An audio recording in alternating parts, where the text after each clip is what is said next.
Hey guys, Kevin the Comic Doctor coming to you with another edition of the comics you need. That's right, Shang-Chi dropped on Friday, and so I wanted to get a video up here as soon as possible to talk about the hot comics that kind of go along with this character. A character that a lot of people don't know, the average Joe doesn't know much about. But for us comic people, us comic fans, we've been aware of Shang-Chi for many, many years. And now his rise to popularity is obviously going to impact the comics that we want to collect featuring him. So using Key Collector, which I have done time and time again, I'm going to just go over rather quickly the comic books you're probably going to want to keep your eye out for when looking for comics featuring Shang-Chi. So let me get the Key Collector up and running here. I believe our stream health is pretty good. Yes, it looks like it is, which is great. Let me find this here. There it is. I'm going to transfer over to Key Collector. And again, not only are we going to look at the movie here, so characters from within the movie that have been featured in comics, we're going to look at all of those. So let's get over there right now. And right off the bat, you can see, of course, the first appearance of the Mandarin in Tales of Suspense number 50.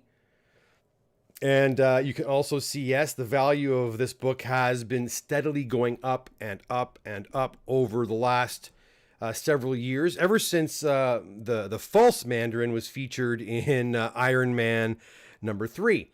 And again, I'm not going to talk too much about the movie. I saw the movie on Thursday night and loved it. The whole family went and we all loved the film. But I'm not going to talk too much about the movie. I don't want to give any spoilers out. This is a spoiler-free video right now, guys. I may do a reaction video. My kids want to do a reaction video, so I may do a reaction video the next day or so, talking about what we thought about the Shang-Chi film. Anyways, let's get back to Key Collector here. And of course, the big one, guys, is Special Marvel Edition number 15. This is the very first appearance of Shang-Chi. The first appearance of Sir Dennis Nayland Smith, Fu Manchu, the father of Shang-Chi. Of course, they changed the name of Fu Manchu for this particular movie. Any other interesting bits in there? Not really that really referred to the movie, no. But this book has gone up by leaps and bounds, obviously. I had a copy, a 9.2 copy, I believe. I traded away. I traded away 2 summers ago, which I'm still regretting to this day. It's a hard book to come by. This Master of Kung Fu.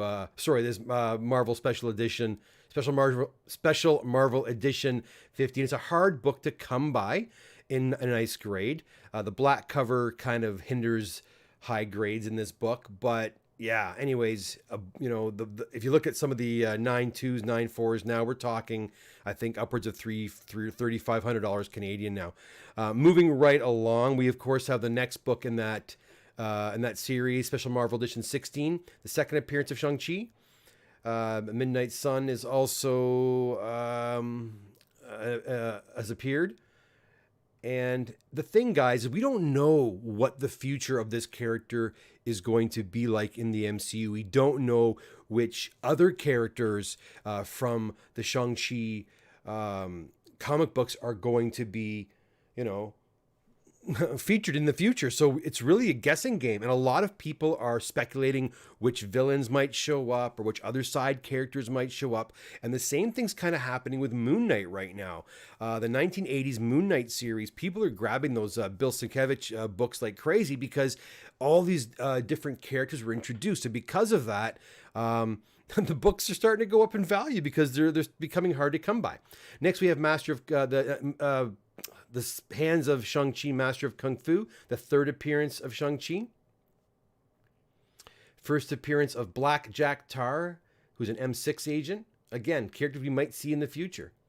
The title changes to Master of Kung Fu, so it was no longer called Marvel. Sorry, I can't even say it properly. Special Marvel Edition. It's now called Master of Kung Fu. Okay, at this point. Then we go over to the magazines, and these are pretty awesome as well too. And I've seen quite a few of these come through the shop over the last few years. The fourth appearance and origin of Shang-Chi can be seen in the Deadly Hands of Kung Fu number 1. And then we have the appearance of the Sons of the Tiger, Bob Diamond, Black Tiger, Lin Sun. Again, more magazines here. Deadly Hands of Kung Fu Special #1. It's an 84-page martial arts special with photographs and painted representations of David Carradine, Boris Karloff, and Christopher Lee, along with stories featuring Marvel characters. And then we have Shang-Chi on the cover with Iron Fist. And by the way, guys, I think Iron Fist, it's already Iron Fist. I think it's Marvel. Oh my goodness. Not Marvel Spotlight. Marvel Premiere, I believe. 15, I think. Oh, I might be wrong. I'll do one on him another time. But that Iron Fist book is starting to heat up like crazy now too. It slumped there around Christmas time, and now it's all these Bronze Age books are starting to really catch on fire. Next, we have the Deadly Hands of Kung Fu #2, another magazine. More of his origin is explored in this. First appearance of Dukarm, a woman who has played double agent for MI6 and Fu Manchu. And then there was a reprint of #15 in that one. And then we have Giant Size Spider-Man #2. It's the first meeting of Spider-Man and Shang-Chi. And we know we're going to see those two. Well, actually, shouldn't say that. I shouldn't say they're going to meet up. Who knows what's going to happen with Spider-Man in the coming years. But anyways, that's their first crossover. Him outside of the Kung Fu series. I see some chats are coming in. Hey Stavros, how's it going? I'll get the chat at the end of the when I'm done this, and then we'll have a little talk about of these books and perhaps others. Special Collector's Edition featuring Savage Fists of Kung Fu #1. It's an 84-page oversized one-shot reprinting stories from Kung Fu Special, Deadly Hands #1 and Deadly Hands #2. Master of Kung Fu Annual #1. That's a square-bound book. First team of Shang-Chi and Iron Fist.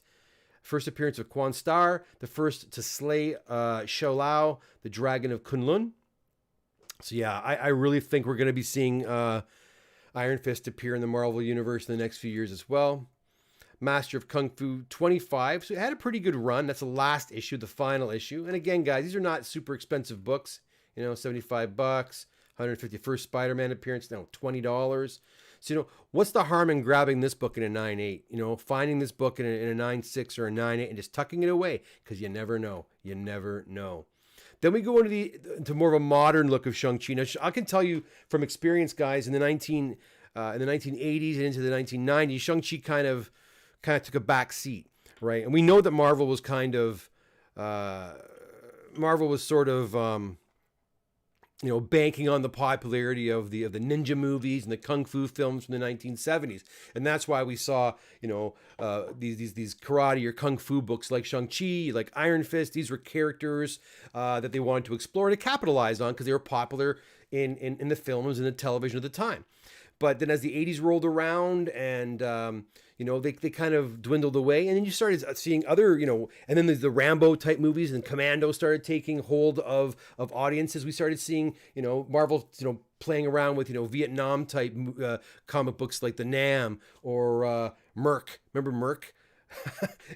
These types of books. So the comic books are obviously the comic book companies are going to capitalize on what's popular. The same thing is happening right now. What's happening in the movies is obviously affecting what's happening in the new comic books as well. So anyway, Shang-Chi kind of took a back seat there for a while, but he wasn't gone forever. And as you can see here, we see him in Marvel Knights #1. It's the first team up of led by Daredevil with Black Widow, Shang-Chi, Moon Knight, and Dagger. All right, so there's a modern reintroduction of Shang-Chi. Ultimate Marvel Team Up #15, first appearance of Shang-Chi of the Ultimate Universe. Again, guys, do pay attention to the values of these books. These modern books are very affordable. Very affordable. Shang-Chi Master of Kung Fu 1, it's a Max title. First appearance of Moving Shadow, half-brother of Shang-Chi.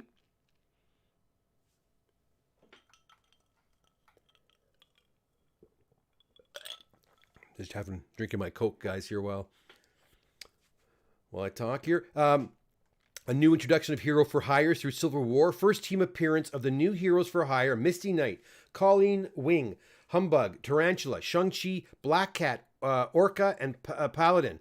First appearance of Tarantula, Marius Vasquez, a female version of the original Tarantula with blades on her boots and wrists. And if you guys were fans of the Netflix Defenders, Iron Fist, look at some of these names here: Misty Knight, Colleen Wing, right? These are characters we have seen and heard before in those series. So are they going to appear in the MCU? Probably. And who knows? Maybe it will be the actual actresses and actors that we saw in the Netflix series. There is talk of what's his name, the actor who played Daredevil, coming in and being in the next Spider-Man film. If that does happen, that perhaps could leave an open door for some of these characters to jump on over. I think they're going to recast all those characters, but you never know. The Free Comic Book Day, Amazing Spider-Man 2011, Shang-Chi teaches Spider-Man martial arts. Okay, whopping $3. Avengers World #3 variant cover art by Elysian. I'm not sure what the issue has. Shang-Chi on the cover, obviously. Master of Kung Fu #1, another reissue. Four-issue limited series that occurs on the alternate reality plane of Battle World. So we've got some new appearance, some first appearance of Zheng Zhu, Emperor of the Ten Rings Citadel, and the father of Shang-Chi, an alternate reality. So these are the ones that are probably more relevant to what we are seeing in the Shang-Chi now. And right here it says there are elements. Let's check this out here. There are elements of the upcoming Shang-Chi movie that are introduced here, such as the Ten Rings being an organization and an update of Fu Manchu's origin, a tournament, and a martial arts school. First appearance of Laughing Skull, the Taskmaster, Typhus, Red Six. So again, a lot of first appearances. And again, guys, $3. Hunt these down. Pick them up. Totally Awesome Hulk 15. I've seen this one actually in the shop quite a bit. And I've seen this one here, Totally Awesome Hulk 16. First unofficial team appearance of the Protectors, Silk, Miss Marvel, Shang-Chi, Agent Jake O, and Jimmy Woo as the Hulk, I believe. And then here we have, again, another team appearance of the Protectors, Silk, Miss Marvel, Shang-Chi, Agent Jake O, Jimmy Woo, and Hulk. So again, these are books that are really popular right now. The price on these ones, a little $15 for this one in a high grade. Again, books you can easily find and buy for a really good price. First team appearance of the Five Weapon Society. Sister Hammer, Brother Staff, Brother Saber, Sister Dagger. Again, Shang-Chi #1. Shang-Chi 3. First appearance of Zilan, sister of Shang-Chi. So here she is right here, guys. She is in the movie. I think we all know that already anyways. If you didn't know that, I apologize. But this character here is in Shang-Chi. And I don't want to say more than that. But anyhow, here she is. Her first appearance in Shang-Chi 3. This is one to pick up for sure. And right now, according to Key Collector, $4. Can't go wrong there. Hi, everybody in the chat. Hey, everybody who's watching. I'll come to the chat later. If you have any questions, guys, we can discuss this when I finish. I'm almost done this, and this is the last one, actually. Yeah, it's the last one here. And then finally, we have Shang-Chi #4, first appearance, origin of Zhang Li, Shang-Chi's mother, and what appears to be a retcon to the original introduction of American version of the character from Special Marvel Edition 15. So they did, they did, I'm going to transition back over. Hold on. There we go. They obviously have taken modern versions of Shang-Chi and used that in this movie. And the movie is obviously going to impact what we see in the comic books as well. If you don't have Key Collector, guys, it is certainly a great app to pick up on your cell phone. It is not an expensive app. I think it's like 99 cents a month or something like that. And they have a great app for your cell phone. You can do a quick searches of characters and key comics, because I can't remember all these. Can you remember all these? I certainly can't.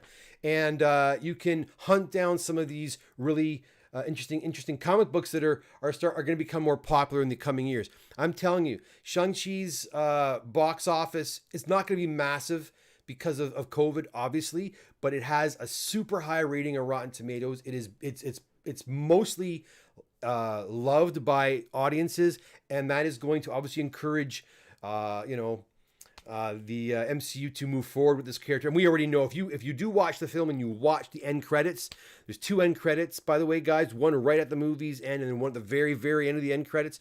There's lots of information. Those are probably the 2 of the better, actually, post-credit scenes that the MCU's put together. And they're long, which is great. They're almost like little they're getting longer and longer, which I like, and they're delving deeper. So make sure you stick around and check that out. But based on what I saw in those end credit scenes, they have big plans for Shang-Chi. That is absolutely for sure. Let me go over to the chat section and see if anybody is there. I see some people there. Okay, let's see. So Stavros, no love for that book for years in the man, these chats are so small. Oh, the Mandarin. Yeah, I know what you're saying. That Mandarin book, the first appearance of the Mandarin was, you could have picked that up for nothing, like really cheap.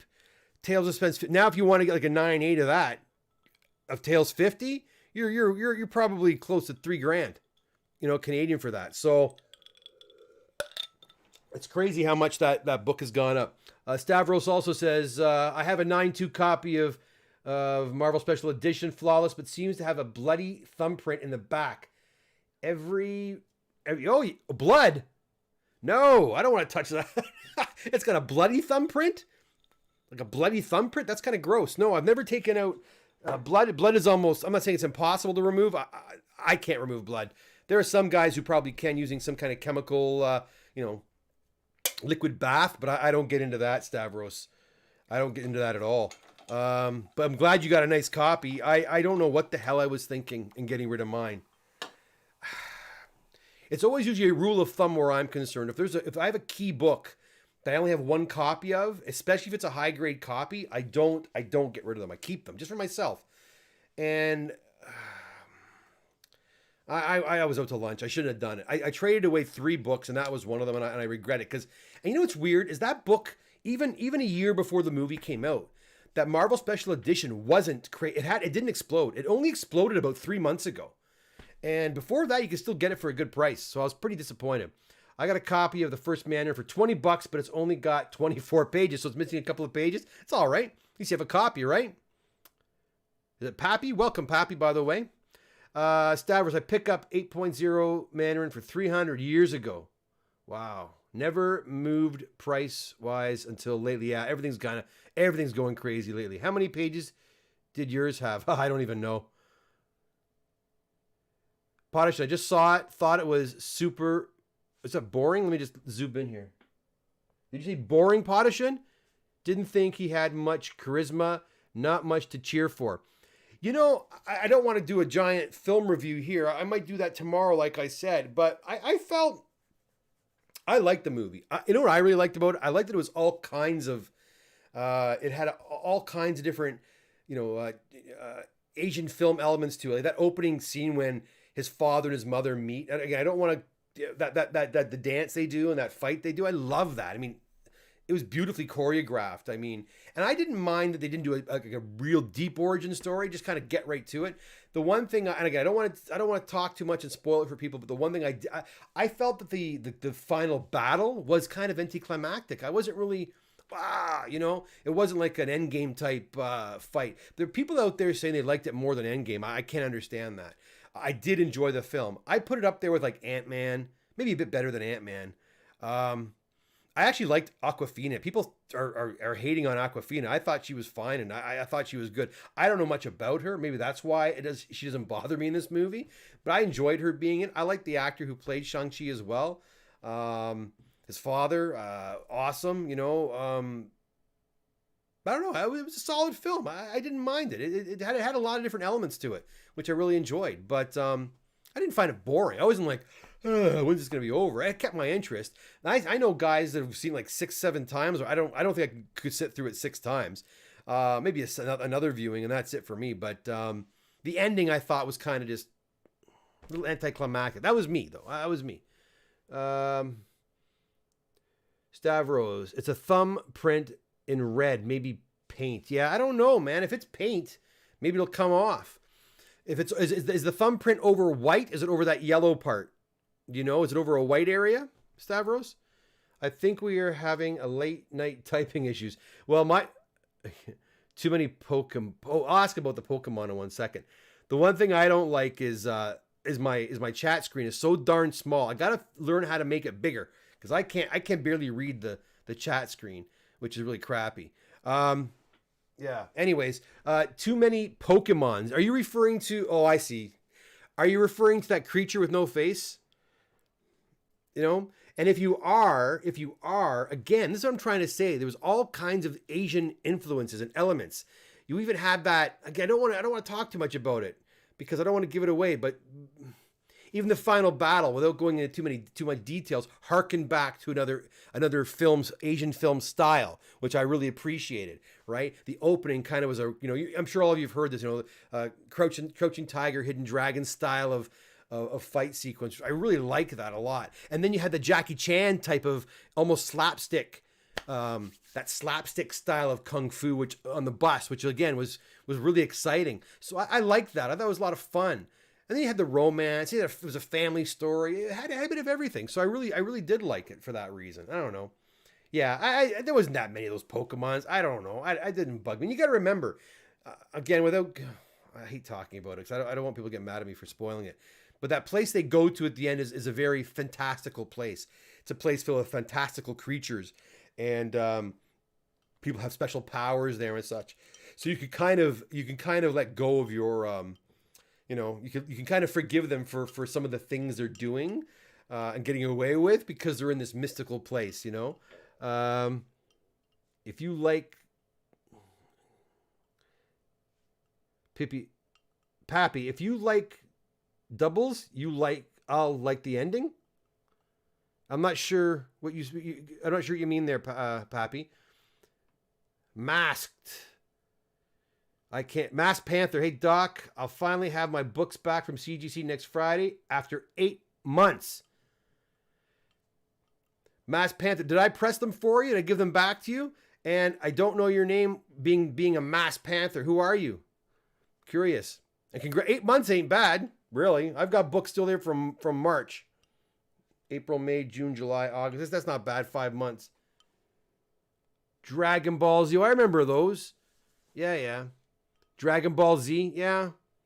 I'm not very familiar with Dragon Ball Z. I understand your Pokemon reference, that's for sure. Oh, I see. Okay. I got you. If you like Dragon Ball Z, you'll like the ending. Okay, I got you. Thank you. Yeah, perhaps. Look, everyone's going to take, I think back to Black Widow and it drives me crazy. I did not enjoy that film at all. I thought Black Widow was very, very weak, in comparison to the other MCU films. I don't know. The MCU films are just fun to go to, fun to watch. I don't expect too much from them, as long as there's action and the characters are done well, I'm happy. Just seeing my favorite characters up on the screen, I'm happy. When I see characters not done correctly, I get very disappointed. Oh, by the way, I'm not going to give out any spoilers here, but if you have not seen Shang-Chi yet, you want to check out Iron Man 3 again. Review Iron Man 3, okay? And you also there's a Marvel one shot. It's on Disney Plus. It's a 10-minute one shot that was made in 2014 that I didn't even know they made. I found that we watched Iron Man 3 the other day, and then this one shot popped up. And this one shot actually features the Mandarin, Trevor, from Iron Man 3, as well as what's his name? Justin Hammer, briefly. But you want to check out this one shot as well. It's a 10-minute one shot. Check it out and then go and see Shang-Chi, because believe it or not, I was pretty impressed with Kevin Feige because he actually connected Iron Man 3 and that Marvel one shot with Shang-Chi, and quite a bit too. I was pretty shocked at how connected they were. Again, I don't want to say too much, but watch Iron Man 3 again if you've forgotten it, and you also want to watch that one shot. I didn't even know that one shot existed. Did any of you guys see that one shot yet? I was the guy that emailed you months back about pressing my Fantastic Four 52. Oh my Lord, I don't remember. I'm pressing so many books right now. And so then you got the FF52 back. Do you know what grade it is? Did it come back a good grade? Did you check the grades yet? Oh, for sure. It was a great looking movie. Iron Man comes back in the end with Thanos and Ben Kingsley's great. He's hilarious. I mean, even that. Again, I don't want to say much, but love that. I love that they brought that they talk about that. Because I'll tell you, remember when Iron Man 3 came out, guys, and everyone was so pissed off that the Mandarin was not the Mandarin, it was just some dude, an actor. Everyone was so angry about it. Well, in 2014, I don't know if this was planned or not, but it was a year after Iron Man 3 came out. They put out this Marvel one shot. And Ben Kingsley, it starred Ben Kingsley. He came back for this. But in 2014, they were talking about Shang-Chi way back then. I was so impressed when I saw this. Go check it out. It's on Disney Plus. You can probably find it on YouTube as well. One shot. Hail to the King. That's exactly what it's called. And again, I didn't see it, and it's quite funny. And I was pretty darn impressed with that. So check that out if you get a second, by all means. Oh, what was I gonna say? Yeah, and I'm very excited for Spider-Man. I think it's gonna get pretty crazy, guys. And who knows if Shang-Chi might show up in Spider-Man? We don't know. They're doing all sorts of crazy things. I don't think that Doctor Strange we see in the trailer for Spider-Man is a Doctor Strange we know. I got a feeling this is gonna be the second last Spider-Man. Tom Holland Spider-Man. I think the No Way Home means he's gone. He's out of the MCU. He's in the Sony universe after this. And that's what I think. But I could be wrong, but that's what I'm thinking. Steve. Yeah, check it out. Check it out, Star Wars. It's worth the 10 minutes. But yeah, these movies are definitely fun. They're definitely moving the hobby forward. That is for sure. And, and guys, again, get on a Key Collector. And you know what? Why not pick up some of those modern Shang-Chi appearances? The first appearance of his sister's in there. The first appearance of his updated father. They got away from that Fu Manchu name because, of course, the negative connotations. They got away from that and they went with the new name. And also his mother's first appearance. And as a brother as well, a half brother. So you want to get these comics because they are still very affordable. But if this movie gains in popularity and people start talking and start speculating and start wondering what's going to happen and leaks start coming from Hollywood, some of these books could very well pop like crazy. I've been hearing lots of rumors about what's her name? The new Iron. Is it Iron? Oh, the female Iron Man? What's her name? Riri Williams, I think it is. Like Riri Williams. I've been hearing all kinds of information about that. The Ultimate Fallout. We all know how that went down. Ultimate Fallout 4 was massive. These new characters are becoming common. Are becoming household names, and as they become more household and people know about them, the character's popularity grows, the books go in value. Like, 10 years ago, no one knew who Venom was. Like, let's be honest, when that movie came out, everybody knew who Venom was. And the same goes for the X-Men and Wolverine. Really, honestly, before that movie came out, X-Men 1, who the hell knew who Wolverine was? You knew who they were, and I knew who he was. But no one else knew who that was. And Hugh Jackman did his job, did a great job, and he made Wolverine an icon. And because of that, look at Hulk 181. I think Hulk 181 back when X-Men 1 came out was a lot more affordable than it is right now. No matter how many bloody copies. There's lots of copies out there. We've talked about that before. But that's not the point. The point is people want that book. Just like ASM 300. There's thousands of copies of ASM 300 out there. How many episodes of What's in the Press? By the way, What's in the Press this week's going to have a lot of big books and a lot of ASM 300s. Not What's in the Press, sorry. I'm going to do an unboxing this week. I got a box coming in from Sarasota, I think on Wednesday or Thursday. You want to talk about ASM 300s? Lots are going to be in there. But these books, now that these characters are so popular and everyone knows who they are, even you just ask anybody who's not even a comic book collector, well, who's Venom? They'll tell you, oh, that's one of Spider-Man's villains. They know. And because they know, the prices go crazy. Death Dealer, great cover. I'm worried that Spider-Man might flop because the hype is too high. Yeah, there's always that chance. There's always that chance that these movies are going to flop. But I'm going to tell you, Marvel's been doing a great job. How many flops have they had? I mean, there's been a few duds, right? People think Iron Man 3 was a dud. Well, I watched it the other day, and it was actually kind of good. There's some good points to that film. Iron Man 3, Dark World Thor. Dark World Thor, they're still trying to figure out Thor out. You just need the right director in there, right? You need that right director to come in there and play with that character. And then you get, Taika Waititi in there doing Ragnarok, and all of a sudden and you mix Thor in with Guardians, and all of a sudden you have that humor, and that character is now beloved, right? You just need that the right person with the right vision to give us that character on the big screen in such a way that people just just like Hugh Jackman with Wolverine, right? Um, they make these characters so iconic. By doing so, those friggin' books become impossible to afford. Um, just looked at the red paint, noticed it must be spray they used back in the day when returning books. Oh, you can see the paint on the pages. Not sure. No, that is actually if I could pull it out, I would, but unfortunately I can't right now. But I have an Amazing Spider-Man 129, Stavros, and I have that blue ink all the way down the edge. It's an 8.5 book. Without that blue ink, I'm sure it would be like a 9.4, 9.6.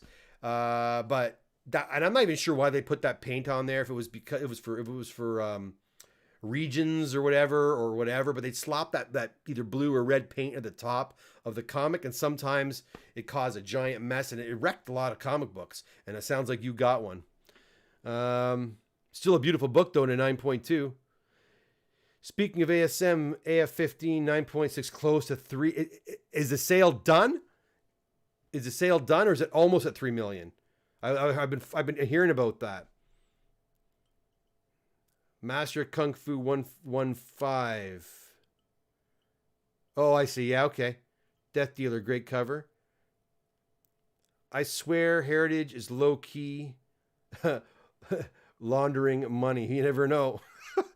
No way Spider-Man flops. With Doctor Strange, give me goosebumps. Yeah. Yeah, I mean, I don't think it's going to flop. I mean, don't get me wrong. Look at. And I always go back to Star Wars for this one, right? The Force Awakens comes out, $1 billion. Then that Rian Johnson piece of garbage comes out, $1 billion. And then they bring out that Last Jedi, where the hell it was called. And it was getting panned, and people didn't like it, and it still made over $1 billion. Sometimes you just need a title, right? You need that title, and people will support it regardless. I mean, even if Endgame was a piece of trash, it would have made over $1 billion. I really believe that because of the hype and the buildup.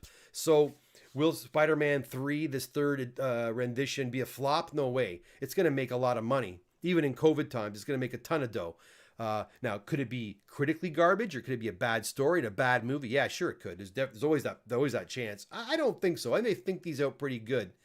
And if Tobey Maguire is going to be in there, and if Andrew Garfield's, I think it's going to be a bonkers, wacky, crazy movie. And I love crazy, bonkers, wacky movies.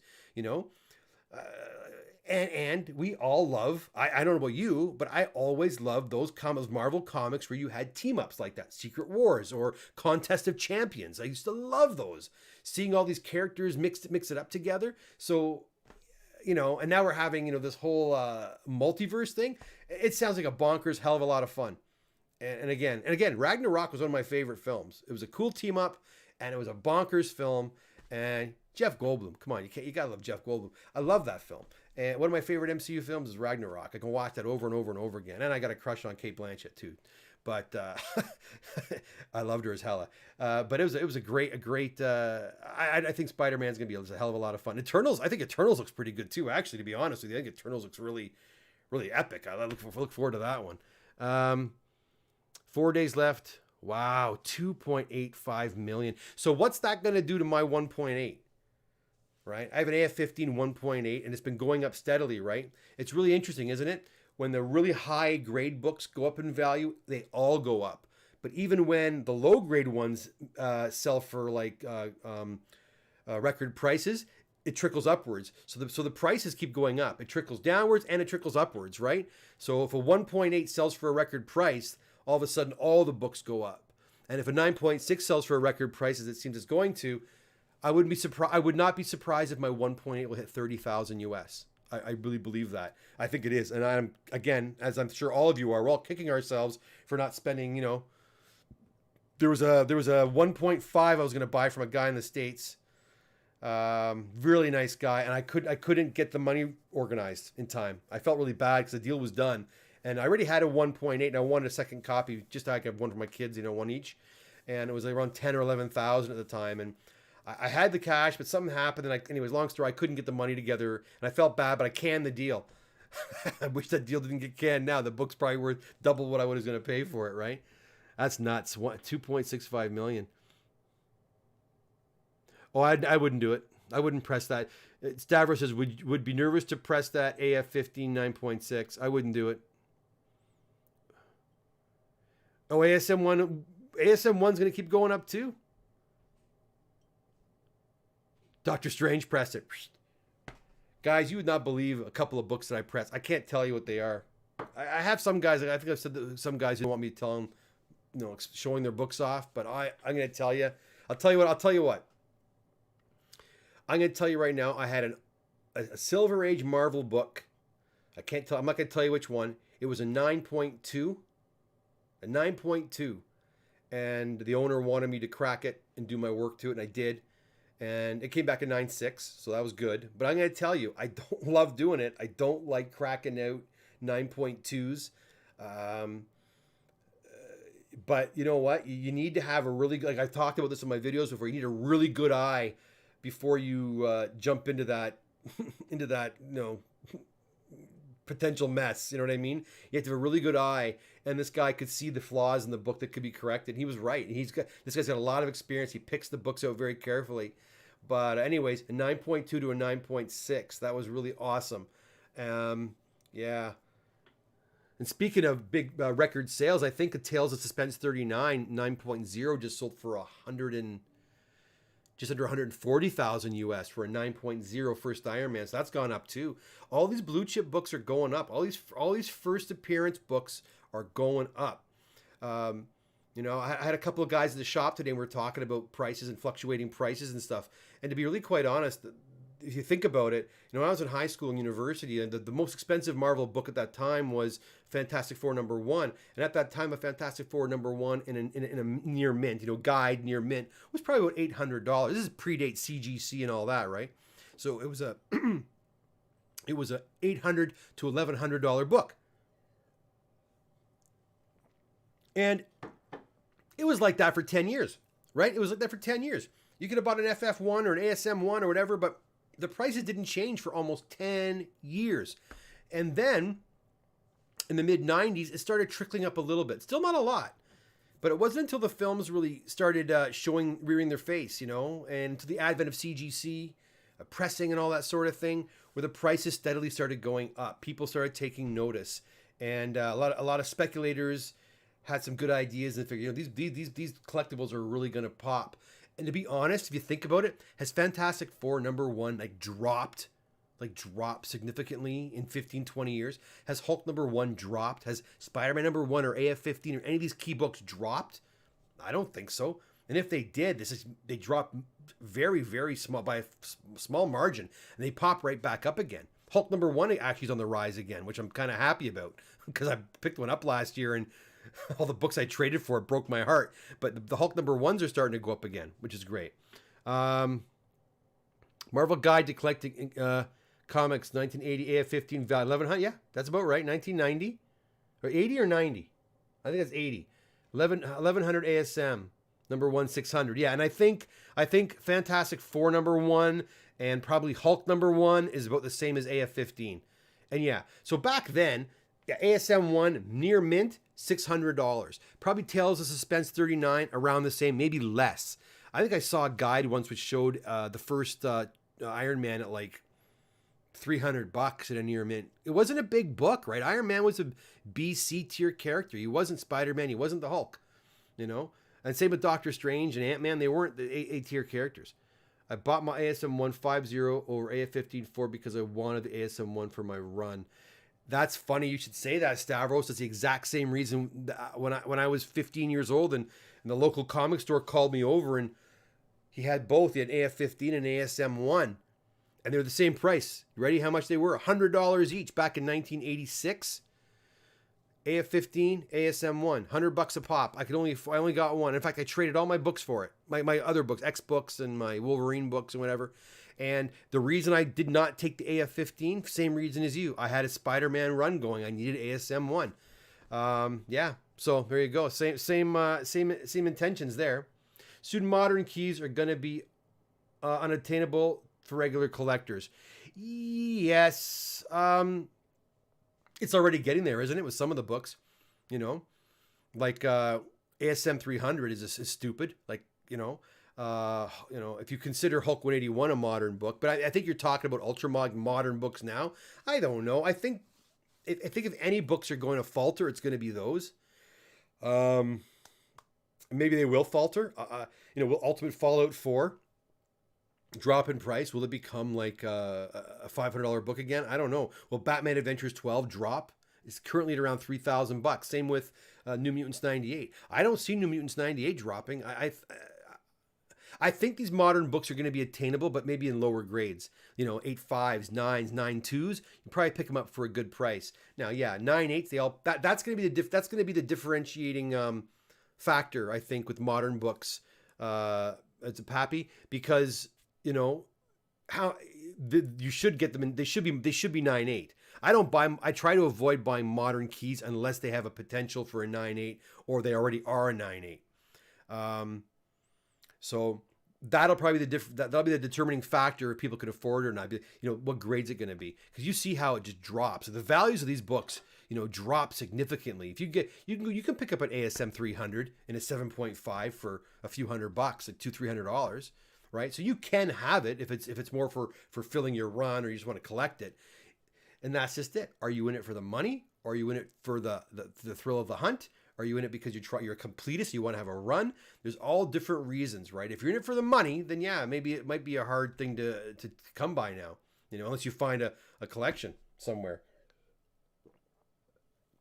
I'm going to tell you, there are deals out there. Today, a guy came to my shop with a beautiful copy of Amazing Spider-Man 300. I think the way it stood, the way it looked when he gave it to me is a 9.4, even maybe a 9.6, but for sure a 9.4.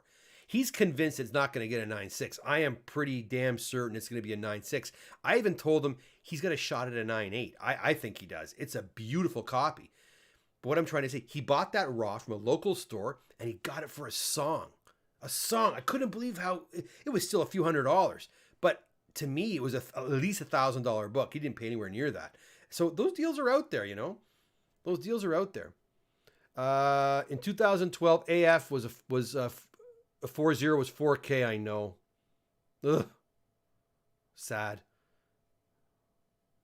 Fantastic 4 1100 Hulk 6. Oh, Hulk was less, eh?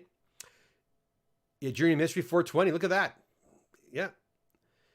People taking much better care of book. That's right. In the last 30 to 40 years. You're in it for all the above. I think these days I think most of us these days are kind of in it for all those reasons, which makes it really hard to buy comics, right?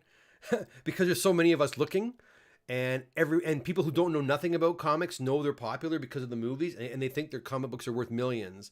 I bought a collection off actually one of the viewers here actually contacted me for her father, and he had a couple of nice older books, but certainly not worth millions, right? And she came to the shop on Wednesday, and I looked them over, and most of it was just modern bulk stuff.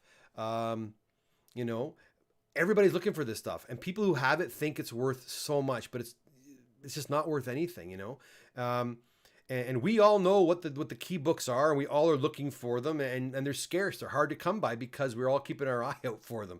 I tell you, I could buy collections 6-7 years ago, no problem. Now, I don't see collections. If they're out there, they're gone. If you're not the first one there, they're gone. They're gone in seconds. So, the Jim 85 you pressed, I picked up for $400 off Heritage in 2016. So look at that. And what's it worth now, Stavros? Right? It's now 2021. It's 5 years later. It's gone up quite a bit.